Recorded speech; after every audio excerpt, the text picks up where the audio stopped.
Good morning, welcome to Morning Outlook. This is Kim speaking on Wednesday the 24th of April. So let's get looking at the markets. Firstly though, a bit of news. It's already come out here. We've seen the Reserve Bank of Australia's data, inflation coming out here. I say Reserve Bank of Australia data, just reading the very top line there, but the inflation data, CPI, this has come out slightly higher than expected there, giving the Australian dollar a bit more of a boost. It was already picking up. We saw it yesterday. It's aided by a slightly softer US dollar, so this has started the Australian's path pretty well this morning.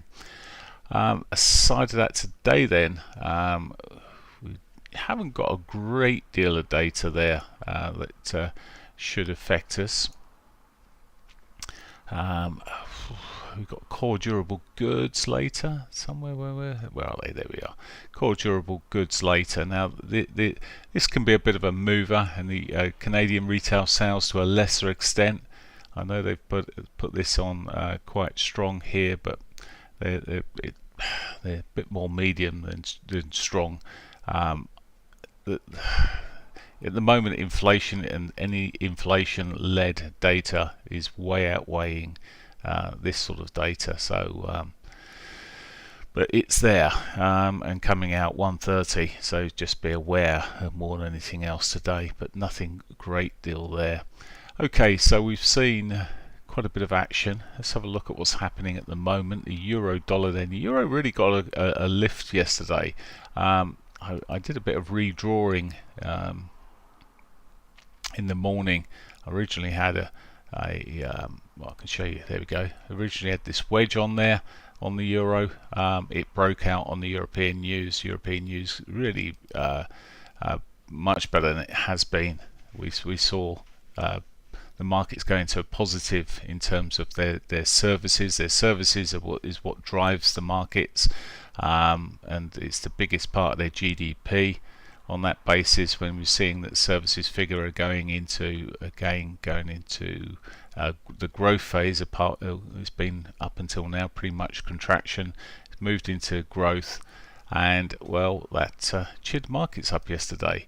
So where we're sitting at the moment, we have got these higher lows and higher highs. We were looking at it yesterday morning, that when we saw that first move there, that things could change a little bit. But we've got this ascending channel at the moment. You look at the back of the big picture. Well, yeah, which one's going to play out is the question. Well, either could. To be fair, the bigger scale is still largely to the downside. However, we've got this change of phases, so we've got to be picking whatever's right. Is there a day trade going? Well, the only thing that's going right now is a potential move down to its daily pivot, which has not a lot in it. But from there, the question then is it going to find a bounce off and continue this sort of run it's sitting in? So we're just looking at continue with the current trend, or is it going to start breaking through? If it does, well, it's a joy. It's matching with the bigger time frames, but remember the intermediate time frames, and this shorter time frame is really pointing to the upside at the moment. So a bit of conflict. That's what the markets do, and it's no point getting cross with them or yourself or the data. It's just what the markets do. If it was very easy and they were all going in straight lines, any fool could do it.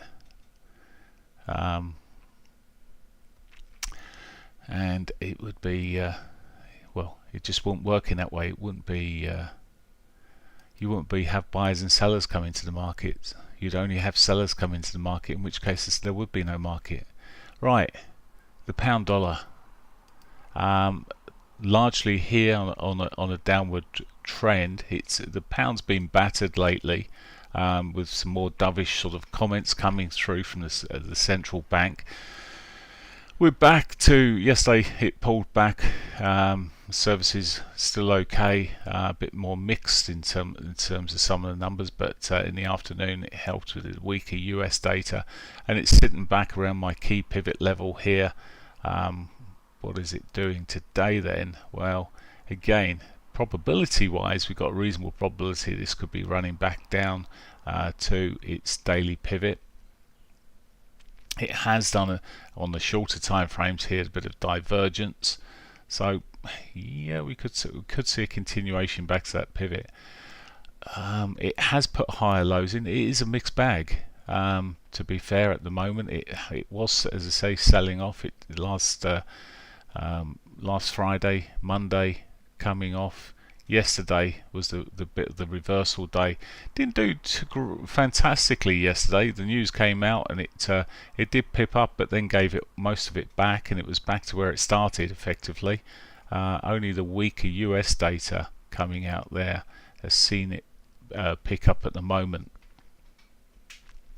As I say, so today, if you're looking, well, as I say, at the moment there's around about a 75% chance of it coming back down towards its daily pivot, but it is looking iffy from my perspective in terms of its near-term pattern.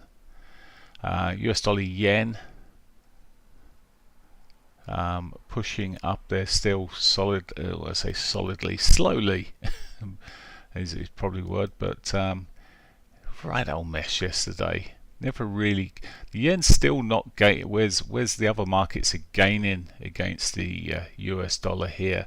It did momentarily, but didn't hang on to anything, and is continuing to soften here. Even the mention of intervention is not moving this market away from the upward trend at this stage. Aussie dollar. So the Aussie dollar, the inflation news has certainly given it a bit of a kick. There's the Australians never increased their interest rates anywhere near as high as the other markets, so it's sort of sitting there already lower. It's unlikely they're going to increase it, but it just means they'll probably hold fire longer at this stage. But we've seen a reaction, and we're now seeing a counter reaction coming through in the short term here, just selling off into its R2, and it's just running through. Now we've got an untouched daily pivot here still. If all the markets was to sell off, it could run back down towards that. Probability isn't quite so good when it's already hit the R1, R2, but it's got potential. It's against the current trend there. It's against the intermediate trend. And well, it could be argued it's with this ugly old pattern that's sitting there on the dailies. It's going either way. It could be reacting to effectively the daily 50-ish area. US dollar CAD, lower highs coming through this. This is gained a little bit more. Trend may be on the intermediate time frame here, certainly lower highs coming through here, but again we're seeing a bit of a bounce as I'm talking at the moment. We could get a reaction off this daily pivot, or maybe just a bit of a run through of that. It'll be key to watch this. It's had a good run. Maybe that's it. But we'll see what happens here this morning. I'm just looking to see if it can get some resistance this morning. It looks quite a strong move that it's going through in this short term here, but for sure I'd rather be on the shorter side of that at this stage. But it's just a case of patience here for a moment. New Zealand dollar largely following the Aussie, but it's the weaker for sure. And we've got this bear flag that's sitting there, intermediate time frame. It has put on the shorter time frame here some higher lows in there. Sorry, shorter time. This is the intermediate time frame we're looking at here, the 4 hourlies. Lower time frames, there's the higher lows there as well. So it has got those on. It's coming off quite quickly towards its daily pivot. There'll be some divergences over the top there for sure with this retracement. A break of the low between these might well give us some further downside. It did start breaking down there yesterday, but with the weaker US figures there, the markets are reacting quite strongly to anything that's slightly weak on the hope, I think, as much as anything else, that things are going to roll over for the US and they're going to all of a sudden go soft again in terms of their interest rate decisions. It's a risky place to be on one or two numbers. Okay, but that's what the markets are doing. US dollar Swissy. Well, that's what traders are doing at the moment. US dollar Swissy, still pushing there to the upside. It's my favoured long side market in terms of, I just think well, certainly notice that the Swiss National Bank are quite happy seeing their currency soften. The Swissy in one form or another, whether it's against the US dollar as it is here or elsewhere, could well see more price action and more softening coming through here. Quite a strong movement there this morning. Yesterday, well, didn't really gain too much, and what it did gain, it gave back through the next session or later sessions there. Right, other markets, well, just in case you feel like you should be short in the euro yen, please don't at the moment. It's still day after day pushing higher, or at least getting new highs coming in this. The dollar yen, euro yen, pound yen are the most shorted three pairs at the moment, and they have been for weeks and weeks, and all I can think of is people are regularly losing money hoping that one day they'll get rich. Okay, right, I'm leaving. Oops, I've just messed up things there. I'll undo that if I can. That's it. Phew. Just managed to mess my list up, press the wrong button.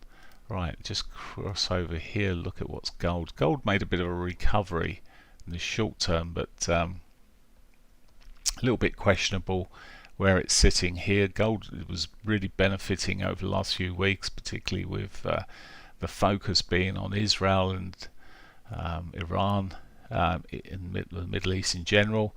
What's happening now is it's just eased back here, consolidated, possibly reflecting what's been going on there. Also, we're sort of seeing probably some profit taking coming out there. There's some pretty decent moves that that's been running this year, and someone's going to take some profit at some point now. These all-time highs could be that point. Okay, anyway, where it is at the moment, a breakdown of the pivot on this shorter term time frame. Break back below that, might see it running off towards its S1, yesterday's lows. Looking soft there. Oil, one day this will be less spiky. Yesterday managed to catch the bid back in. It's horrible as it sits here. Which way is it going today? It's got a pivot untouched at the moment below, which could be a draw. It's got good probability of pivots being hit. It's probably got a slightish of divergences running through on these highs there. Very slight. It's just coming in slightly there. So a bit of weakness where it sits, but really don't overly like it. It's the bigger picture here is still showing support into that monthly pivot, into the 50 EMA, and with the pivot swing that was developed yesterday, errs on the bullish side there. Right, S&P. So we saw quite a rally coming through yesterday back. So 2 days on the row had a bit of a rally. Looking a bit more solid. This week we will see a continuation of lots of companies reporting. You just got to be careful. You're seeing some of the moves moving quite nicely. The afternoons there pushing up. Wait for the afternoon and the push up maybe. It's where it seems to be kicking through at this stage. It's back into a bit of a recovery going on at the moment, back above its quarterly pivot. Now resistance points could come in above. We got the daily 50 there, which would be a logical place, and the yearly R1 again, which could provide a bit of resistance together. But we'll see if this is a reversal or a continuation to the, or a flag, bear flag to the downside. Nasdaq, similar picture. Seeing the majors, all the tech majors pushing up there, and the Dow following suit as well. Close to home, the DAX. Well, the DAX is off a little bit this morning. Again, it's done the same thing here. It's run to the underside of its monthly pivot at the moment, having some sort of reaction. Question is, with this new sort of trend that is developing, is can it turn around and can we get a continuation? Now we've got a daily pivot there that might be a nice point to be looking for the buy side if it bounces off of that. Okay, FTSE finally, similar sort of price action, lower time frames here. It's had a bit more oomph through there. It hasn't sold off as some of the other markets have.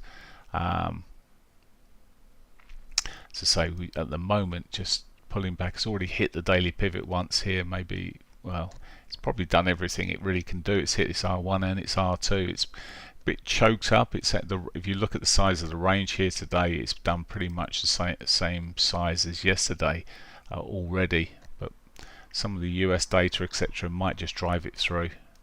See a move back into equities. Right, on that note, as the pound is currently sitting there at all this year's highs, I will leave you and I'll catch you in the morning. Take care. Bye for now.